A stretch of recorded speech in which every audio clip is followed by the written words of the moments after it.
2022년을 맞고 이제 한 달 정도 지나고 있는데요. 마치 작년 초반 현상이 대자비가 나타나는 것 같습니다. 원자재 가격 오르고요. 가치 지수로 올랐던 구간들이 또 코로나 확산되고 이런 국면인데요. 다시 최근에 이제 원자재 가격 상승, 그 다음에 또 이게 이제 최근에는 전기차 시장에 영향을 줍니다. 두 가지 포커스 맞춰서 오늘 분석하겠습니다. 김성규 SC 글로벌 센터 소장님 오셨습니다. 소장님 어서 오십시오. 네, 안녕하세요. 예전에는 그러니까 원유라든지요, 뭐 구리 뭐 이런 게 산업재해 오르면서 인플레로 시장에 영향을 줬는데 최근에는 원자재 가격 상승이 2차 전지 쪽, 소재 쪽 이런 쪽에 부담을 주면서 그게 또 하나 체크 포인트인데요. 전기차 배터리의 핵심 원료, 네. 뭐가 제일 일단 주목해야 됩니까? 일단은 제일 중요한 건 일단 리튬이 가장 중요하고요. 네. 이제는 음극재까지도 리튬을 한 리튬 메탈까지 나와 있기 때문에 네. 더욱더 이제 그 리튬에 대한 소요는 더욱더 커질 것으로 보입니다. 특히 이제 중요한 것은 이제 그 이번에 나온 것이 많은 분들이 탄산 리튬하고 수산화 리튬을 약간 조금 이제 헷갈려 하시는 분들이 있는데 네. 탄산 리튬 같은 경우는 이제 중국에서 하는 이 인산철 배터리죠. LFP 쪽으로 이제 많이 사용을 하고 수산화 리튬이 이제 우리가 쓰는 우리가 일반적으로 쓰는 NCA 이런 쪽으로 NCM 그쪽으로 이제 들어가게 되는 거죠. 네. 그렇군요. 가격이 얼마나 오르고 있는데요? 리튬 가격이요. 지금 현재 이제 그 탄산 리튬 가격은 거의 한 5배 정도 작년에 이 정도에 올렸다고 보시면 되는 거고 예. 그다음에 이 수산화 리튬도 역시 거기에 못지않게 그래도 한 거의 한 최소 30% 이상 최근 들어가지고 그렇게 또 올라가고 있고 이전까지 했을 때도 거의 한 2배 가까이 지금 올랐다고 보시면 되겠습니다. 그래서 일단 지금 보시게 되면 호주에 있는 리튬 업체가 된 알켬이라는 데는 이제 원래 탄산 리튬이 거의 한 80% 정도 가격이 더 올라갈 거다 일단 그렇게 이야기를 하고 있는 상황이고 다음 또 지금 또 문제는 전기차 수요가 지금 굉장히 커졌지 않습니까? 일반적인 그 모바일이라든가 이런 즉 컴퓨터라든가 아니면은 그 핸드폰 이런 데서 썼던 거하고 다르게 이제는 전기차에서 엄청나게 대량으로 리튬이 사용이 되고 있기 때문에 이런 걸로 인해서 공급 부족이 앞으로 더 심화가 되고 그다음에 이로 인해서 원자재 가격이 더 폭등을 하는 그런 모습을 지금 보여주고 있습니다. 그래서 현재 LG 에너지 솔루션이라든가 이제 삼성 SDI 같은 경우 1월부터 해서 대략 한 7%에서 많게는 10% 가까이 이제 배터리 단가가 다 올라가게 되고 네. 이제 앞으로 이렇게 되면 추후 전기차 가격에 결국 이게 영향을 줄 수밖에 없는 거죠. 네. 일단은 리튬 가격이 많이 오르고 있고요. 2차 전지 소재 핵심 부분이죠. 흑연값도 오르고 있다. 흑연은 어디 쓰이는 겁니까? 2차 전지 그리고 얼마나 오르는지요? 일단 기본적으로 음극재로 할 때 이제 그 사용하고 있는데 네. 이 흑연이 생각보다 안정 효과가 있어가지고 폭발을 좀 많이 좀 잡아주거든요. 음극재에 쓰이고 네, 그래서 실리콘 얘기하는 거 실리콘이 이런 걸 좀 대체하는 거예요? 최근에 원래는 나오는 거? 이제 실리콘도 지금 네. 하려고 했었는데 실리콘 부분에서 이제 사용하는데 이거를 원래는 테슬라가 이제 배터리 데이 때 이걸 가지고 실리콘을 개같이 활용을 해서 좀 더 이제 그 용량을 늘리겠다 이렇게 했는데 아직까지 네. 그게 조금 그 완성된 기술이 아니기 때문에 여기에 아직은 대해서 흑연이다. 조금은 힘들다고 보셔야 되는 거죠. 흑연 가격 얼마나 오르는데요? 지금 현재 흑연 가격도 상당히 많이 올라가지고 거의 한 2배 가까이 지금 돼 있거든요. 네. 그 정도 올라가 있는 상태인데 이 테슬라 같은 경우는 현재 이것 때문에 특히 이제 리튬은 어느 정도 자체적으로 광산 개발해서 일단 넘어간다고 하더라도 이런 니켈이라든가 흑연 같은 거는 되게 아직도 역시 부족하니까 이제 니켈 업체인 텔럼 메탈하고 해서 이제 그 공급 계약을 해서 여기에 대해서 이제 니켈을 좀 더 공급을 받으려고 하고 있고 그 다음에 중요한 건 포스코 케미칼 같은 경우는 이제 1월 2일에 연산 16,000톤 규모의 인조 흑연, 그러니까 탄소를 이제 모아가지고 흑연을 만든 인조 흑연을 이제 음극재 공장으로 해서 건립을 했습니다. 1차가 일단 됐습니다. 여기.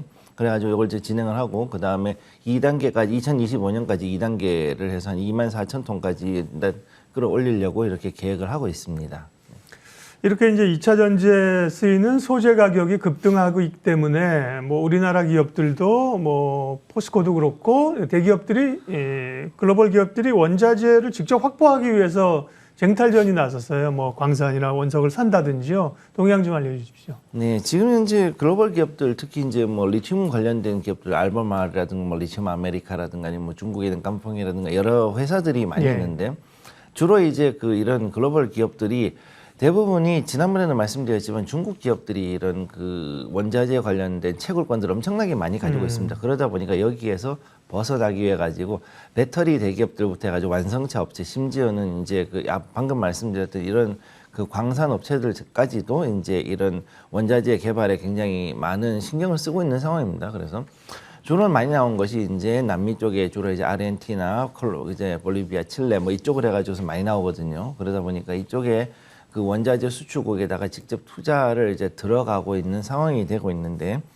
그래서 여기에 보시면은 특히 이제 그 LFP 배터리 수요가 엄청나게 늘어났죠. 중국 같은 경우 이제 전기차가 늘어나다 보니까 탄산 리튬은 거의 한 500% 이상 지금 폭등을 한 상황이고, 그다음에 이 수산화 리튬도 지금 아까 말씀드렸듯이 거의 이제 2배, 이달에만 거의 20% 이상 이렇게 지금 올라가 있는 상태이기 때문에 이런 부분을 이제 찾다 보니까 결국은 사람들은 그 리튬을 찾기 위해 가지고 남미뿐만이 아니라 이제 유럽에도 지금 현재 동유럽 쪽이라든가 아니면 이제 러시아 쪽으로 들어갔을 때 이런 그 광산 혹은 이 암염이나 아니면 염호로 돼 있는 곳들을 이제 찾아 들어가는 그런 상황이 다 있습니다.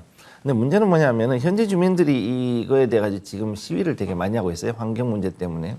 왜냐하면은 이제 그 일반적인 그 하드락 광 방식하고 브라인 방식 해가지고 이제 그 광물을 채취하는 방식이 있고 브라인, 즉 염호에서 물에서 이제 리튬을 가져오는 게 있는데, 이 브라인 방식을 요즘은 일단은 거의 대부분 많이 쓰고 있는데 이게 굉장히 환경 오염을 많이 유발하다 보니까 일단 이 리오 틴토 같은 대형 호주계 기업들 같은 경우도 이 세르비아에서 원래는 리튬 채광을 하려고 그랬는데 현지 주민들이 자꾸 이제 시위를 하니까 이걸 결국은 포기를 해버리는 그런 상황이 지금 벌어지고 있습니다.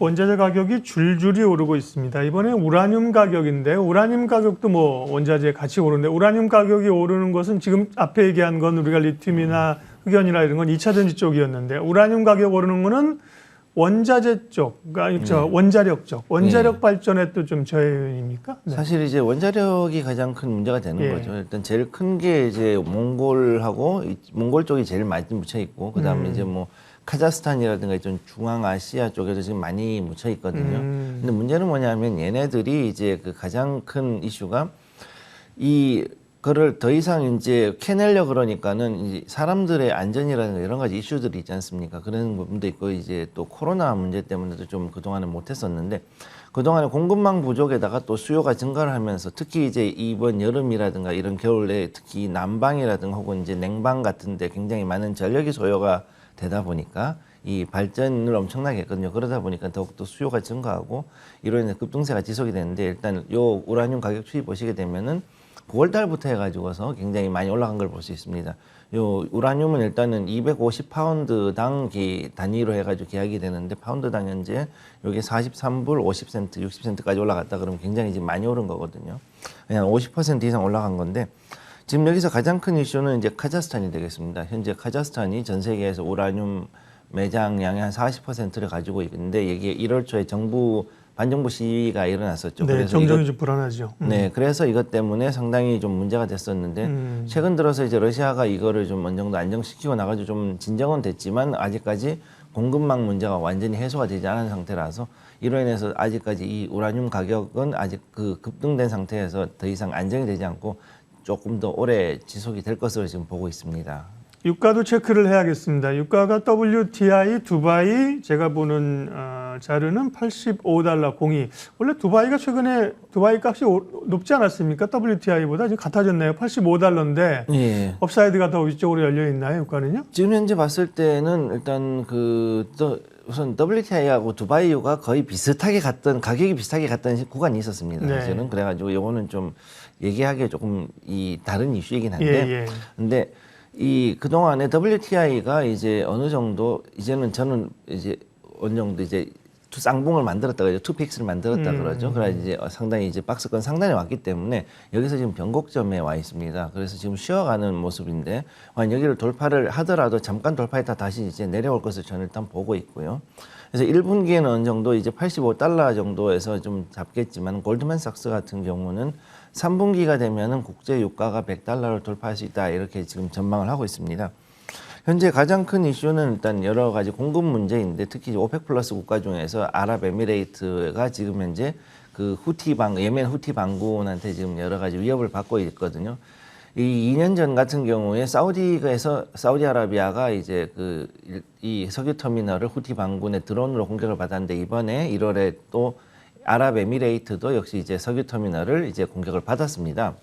그런 상태이기 때문에 일단 석유터미널이 한번 공격을 받으면 이걸 복구하는데 상당히 좀 시간이 걸리기 때문에 이 부분에 대해서 원유 공급의 우려가 상당히 높아지고 있는 게 현실이고, 그다음에 지금 여기에서 봤을 때는 국제 유가가 당분간은 박스권 상단에서 일단 갈 수밖에 없는 것이, 그 셰일 오일을 아직까지 미국에서는 채굴을 인정을 하지 않고 계속 일단 억압을 하고 있기 때문에 친환경 에너지로 계속 가고 있는 한은 당분간은 이 박스권 상단에서 일단 어느 정도 유지가 되든가 아니면 여기서 크게 내려오지는 못하고 80달러에서 85달러 정도에서 WTI가 아마 움직이지 않을까 그렇게 보고 있습니다. 두바이는 중동에서 나는 거고요. WTI는 서부 텍사스 중진류 이러는데 이건 이제 미국에서 생산되는 네. 미국 서부를 얘기하는 거죠. 텍사스 쪽. 네. 정확히 얘기하면 서부 텍사스의 서부인데 이제 그 요거는 이제 기본으로 하는 거는 벤치마크는 오클라호마에서 이제 있는 데서 이제 하고 있습니다. 아, 그렇군요. 역시 디테일한 설명. 네. 그다음에 이제 또 북해산 영국 쪽에 브렌트유가 있고요. 자, 그러면 이제 원자재 가격 상승이 이렇게 아까 이제 특별히 2차 전지 배터리 소재가 오르면 배터리 가격이 오를 것이고, 그러면 이제 자동차 2차 전지나 뭐 철강 이런 거 보면 자동차 가격도 오를 텐데, 자동차는 지금 다 이 반도체가 없어서 생산 못하고 고역인데, 이 얘기는 자동차의 악재입니까? 혹은 자동차 가격을 인상하게 되면 오히려 호재가 되는 건가요? 어떻게 받아들여야 되는 거예요? 지금 이건 뭐 사실 총체적인 난국이라고 보셔야 되거든요. 예. 사실은 일단 기본적으로는 원자재 가격이 상승하는 것 자체는 이 원가 부담이 높아지기 때문에 그 물론 매출은 늘어나지만 거기에 비해 가지고선 이익이 또 그만큼 늘어나지 않으니까 거기에 대해서 실적이 어떻게 될지는 좀 지켜봐야 됩니다. 단 여기에서 보셔야 될 거는 반도체 공급난이 일단 지속이 되면서 자동차 가격 인상 가능성은 상당히 높아졌고, 이로 인해 가지고 뭐 대부분의 완성 업체들이 이제는 자기들이 스스로 반도체를 우리가 이제 만들어야겠다라는 이야기가 지금 네. 나오고 있는 상황이거든요. 그러니까 이런 것들을 봤을 때는 앞으로 한 6개월에서 1년 정도는 당분간 이런 상황은 좀 더 갈 것으로 보이고, 또 이렇게 되면은 이제 앞으로 이제 봤을 때 중고차들이 상당히 많이 늘어날 것으로 보이거든요. 시장이 더 활성화가 되는데, 실제 그 북미 쪽 같은 경우 픽업 트럭 시장 같은 경우는 한 5년 된 물건이 감가가 20%밖에 안 될 정도로 그렇게 지금 네. 좋다는 얘기죠. 예. 네. 그러니까 그런 상황이 가고 있습니다. 그렇군요. 마지막으로 원자재 가격 오르는 건 알고 있고, 이제 그게 이제 산업 분야로 미치는 것들은 각자 고려를 할 텐데, 투자자는 어쨌든 투자자 입장에서는 그런 원자재 관련주나 ETF를 살 수 있는 또 여지도 있잖아요. 네. 관련된 좋은 ETF나 전략 좀 얘기해 주시죠. 네, 일단 중요한 거는 이제 리튬 관련주라든가 ETF들이 지금 현재 어느 정도 조정을 좀 받았습니다. 특히 이제 ETF 같은 경우도 상당히 조정을 받았기 때문에 앞으로 여기에 대해 가지고서 충분히 이제 매수할 수 있는 여력 자리가 왔습니다. 그렇기 때문에 상당한 포지션에서도 추가 상승 여력이 있으니까 지금 어느 정도 매수 적기라고 보고 있고, 그다음에 이외에도 이제 니켈이나 구리 같은 이런 그 다른 원자재 관련한, 즉 2차 전지 관련된 다른 원자재 관련된 투자도 역시 좀 더 유효할 것으로 저는 일단 그렇게 보고 있습니다. 네. 구체적인 ETF 이제 뭘 사면 될지는 이제 오늘은 안 뽑아 오셨는데요. 일단은 네. 뭐 주식 중에서는 이제 외국 중에서 알보말이라든가 그다음에 리튬 아메리카라든가 뭐 네. 이제 이런 일단 크게 대장주는 일단 그 두 개가 있고, 그다음에 LIT하고 BATT라 그래서 지난번에 항상 말씀드렸던 그 ETF가 있지 않습니까? 우선 얘네들을 우선 먼저 봐주시고, 그다음에 WJC, 그러니까 이제 요거는 이제 구리 관련된 그런 ETF가 있고, 그다음에 니켈도 역시 그런 쪽으로 해가지고 보시면은 충분히 나올 수 있다고 보고 있습니다. 네, 그런 쪽으로의 접근은 지금 좋은 타이밍이라고, 이제 원자재 관련 ETF 주목하라고까지 정리를 해주셨어요.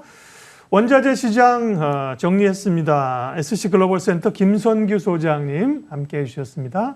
고맙습니다. 고맙습니다.